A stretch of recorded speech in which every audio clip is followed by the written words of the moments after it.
Hi everybody, my name is Kate Sander and I'm a senior here studying communication sciences and disorders with the goal of becoming a speech-language pathologist, as I think many other people in this class are also would like to do. So I think this assignment was really cool for us, really cool to learn about kind of how children play, especially as influence from other cultures and then how they learn from that, which I think is just going to be really important for us in our careers, especially those who want to work with children. So for this assignment, I had the pleasure of interviewing Dr. Trevor Corlo. I've known Dr. Corlo through my involvement in the department throughout my college career. And this semester, I'm actually lucky enough to have him as a professor for audiology diagnosis. He also teaches audiology treatment and oral diagnosis here. Another really cool thing that Dr. Corlo gets to do is practice in the speech language hearing clinic. He's just our resident audiologist, so he pretty much is the first stop for every patient that comes through for speech and language therapy. And he needs to do hearing evaluation, he does diagnosis, treatment, all kinds of things that I've been really glad to learn about this semester. Unfortunately, Dr. Corlo attended the University of Oklahoma for both his bachelor's and his doctorate, but we are so lucky to have him now. I'm so grateful to have him as a professor. I actually decided to interview him after he started speaking German in class one day, and then shared with the class that he had grown up actually in Germany. So he spent from second grade on through his high school years all in Germany. He moved there for his parents' jobs, and he said he doesn't really remember anything before second grade. He doesn't really remember the move being like really traumatic or anything. It wasn't too big of a change for him as a really young kid. So all of his play memories and experiences that he can remember and talk about happened in Germany, which I think is really cool. He grew up in this little town called Bucket Waldfusch, Germany. I had to have him pronounce it a few times for me to make sure I could get it right. It's actually hyphenated because Bucket is sort of like a rural suburb of a small city. So Waldfusch, the population is like a little less than 10,000, and then Bucket is a small city outside of Waldfusch, kind of a rural community, like around 500 people live there. So not a lot of people know where just Bucket, Germany is. So whenever Dr. Corlo is talking to someone who might not know, like me or really anyone that's not from Bucket, it's called Bucket Waldfusch. Some really cool things that happened in Bucket Waldfusch. It was definitely a place of action during World War II. It was captured in 1945 by the British Army. So a lot of it is kind of a mix of new and old. You know, there's new streets, but at the end of like the new street, there's a church that is hundreds of years old. So a lot of it was destroyed and rebuilt, but some of it was able to be saved. I think it's a really pretty cute little town if you look over there. Pretty typical European city, kind of built around a church in the middle. Something that you can even go and see now is the Waldfusch Communal Cemetery, and you can find the graves of the 128 German soldiers and the 5 civilians that were killed here during the siege during 1945. So yeah, I think it's just a really cool mix of old and new. A lot of history just throughout the years. World War II is probably the most recent, like giant historical thing, but they have some other really cool things. In addition to their old history, they definitely participate in Oktoberfest. They have a disco attack, like music festival every year. So just like kind of a mashup of all kinds of times, which I think is really, really interesting. And that would be like such a cool place to grow up. So kind of cultural norms about all of Germany. Something that Dr. Corlo really stressed, and that was always stressed in anything that I read up on Germany, is how important education is. Education is prized and esteemed, and it is what gets you recognition, and just that's how you build your credibility in Germany, is by being educated. And so kind of typical gender roles also sort of play into that. They double as cultural norms as well. And it's still, while maybe it's more progressive than some things that we're used to, definitely usually the men are more educated and are seen as being more into sports and physical activities. And And the girls are supposed to be, more artsy, subdued, homemakers. Still definitely subscribe to typical gender norms. Something that I think is really unfortunate is that parents and teachers do not typically value play. Usually it's just a way to kind of keep kids out of the way while the adults are talking and, working, whatever. Play isn't really seen as a way that children kind of learn. It's just more of like just a distraction for them. So it's a little unfortunate. But something that's definitely true across most of Germany is that children tend to play inside for a good portion of the year.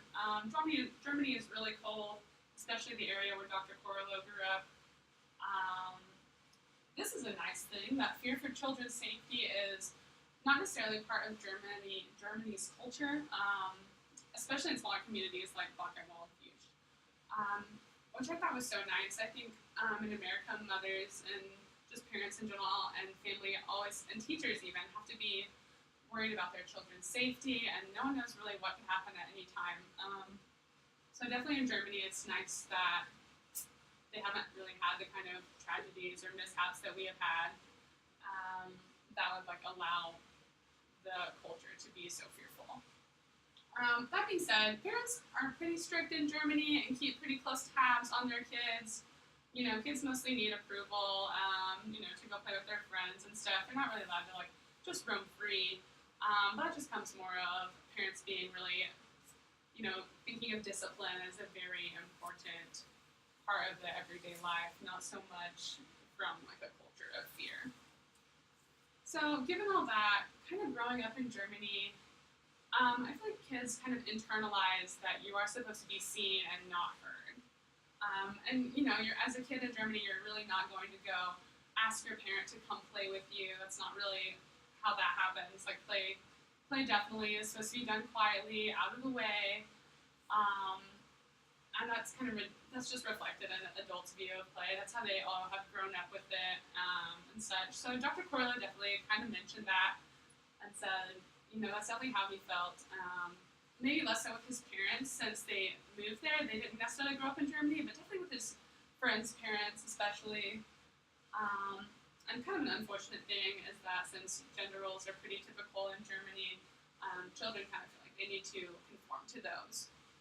So, girls kind of feel like they don't really have other options of, playing as rough as the boys do or something like that. They tend to, play house and stuff instead of, maybe going the sports route or something like that. Dr. Corlo said he definitely felt the pressure to conform to gender norms. That was something he really didn't love growing up. But we'll talk about that a little more. And the description of his play. So Dr. Corlo had one older brother, he's about 3 years older than him, who was super antisocial, was not interested in playing with Dr. Corlo at all.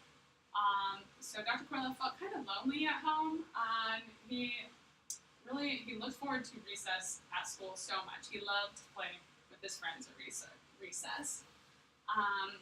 And another reason school was so big for Dr. Corlo was that since Bucket-Waldfuß is kind of a rural community, houses aren't very close to each other. Meetups have to be really planned if you're going to go play together. So recess was mostly where his play with his friends really happened.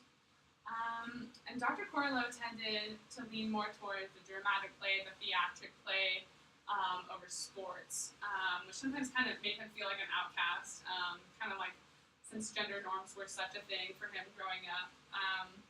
He hated sports. He said anytime there was a sport with a ball involved, he found a way to get hit in the head with the ball. So he just tended to avoid those altogether.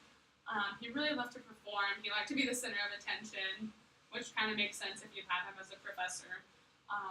He liked to sing, dance, kind of for whatever captive audience that he could find. Something that's pretty typical of German culture, especially in the smaller communities, is that he played with handmade toys, or really no toys at all. He uses imagination a lot, but he had a lot of wooden, handmade, one-of-a-kind items, which it's really small. There's no department stores around where you can just go and pick out a toy that like all your friends might also have the same thing. So a lot of toys were one of a kind, really unique, which I think is kind of a blessing. Like I said, Germany is really cold. Dr. Corlo mostly remembered playing inside, which he didn't mind at all. Playing inside doesn't really affect his ability to give a performance, so that was fine with him. Oh, some theories I thought that went so well with Dr. Corlo's play experiences were Vygotsky's zone of proximal development. And since Dr. Corlo grew up kind of not really asking adults to play or asking questions from adults or playing with adults, he learned a lot of things from his older friends that he made at recess. His friends were really the ones that where scaffolding was taking place, where he was kind of learning how things were and how to play.